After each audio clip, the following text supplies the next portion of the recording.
I'm Matt Towery for Insider Advantage and the Internet News Agency, and normally we'd be giving you polling in the presidential campaign and reporting on what's going on in state government, local government, national government around the country. But today we have a bigger poll. Believe me, it's a lot more important than a presidential poll, and more people care about it. It is a poll which Insider Advantage conducted over the last 2 days, yesterday and the day before, throughout the United States. It's the same sort of polling that we do when we poll the presidential race or any other major issue. It's balanced for all and weighted for all the demographics that we normally wait for, and it is astounding. It asks and talks about the proposal to eliminate the BCS title game in favor of a playoff in the NCAA football world, and boy did we get an incredible response. And with me is Tricia Ruggiero, who's been with our company for many, many years, and in fact is serving today as a substitute for Aileen Page, my co-anchor. Why don't you tell them what the poll says, Tricia? Certainly. We asked, what is your opinion of the recent proposal to end the BCS title game system and replace it with a college football playoff system that would determine a national championship? 68% were in favor, while 12% were opposed, and another 12% undecided. Now that's an amazing figure. Now that came over 700 people participated in the poll nationwide. That gives that poll a margin of error of plus or minus 3%. And I'm going to talk about it more in just a moment as I bring you also the polling from around the country and the presidential race. But we wanted to start out with that. And thanks for joining me, Tricia. Thank you. Now, clearly, I am used to normally reporting on these presidential surveys or gubernatorial or U.S. Senate races and other things. So I'm not going to talk about the politics of NCAA or college football, but I will say this.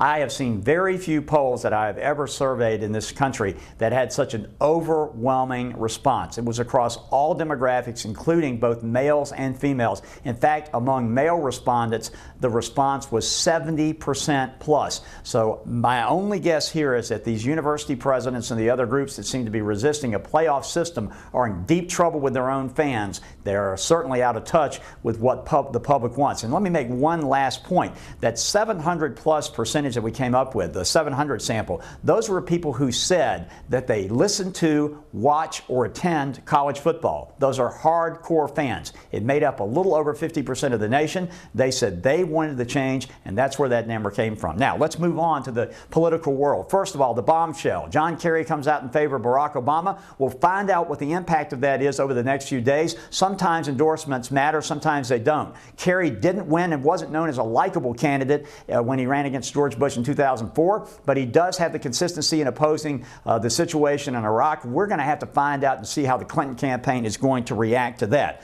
Other issues we want to talk about very quickly. Listen to last night a panel talking about the fact that this thing could be a broker convention. Well, it may well become a broker convention, but remember one thing. Even though the candidates are allegedly not going to, on the Democratic side, campaign in Florida, Florida is going to be a critically large state, and they are allowed to go to Florida to have fundraisers. So every time you land for a fundraiser, you get the opportunity for a quick photograph, a quick coverage, and a quick discussion in the newspapers down there. Now, that may cut down on television. I will suggest one other thing.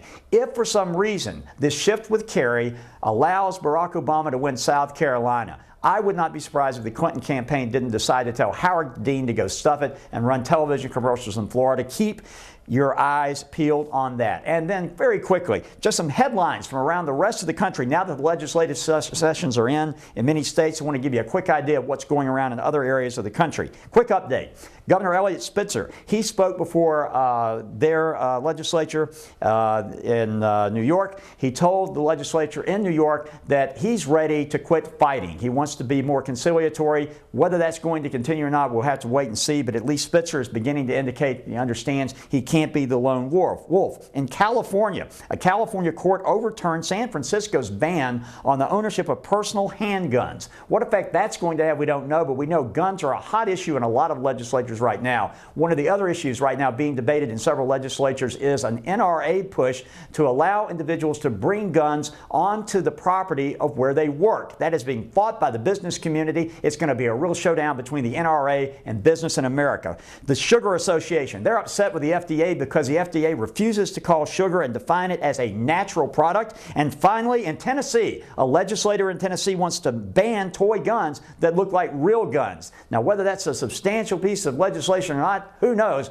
but it sure got a lot of coverage. Now, remember, we'll be back with more coverage and updated polling throughout the next week as we get closer to the South Carolina primary and our next streaming video. For the Internet News Agency and Insider Advantage, I'm Matt Towery. Have a great day.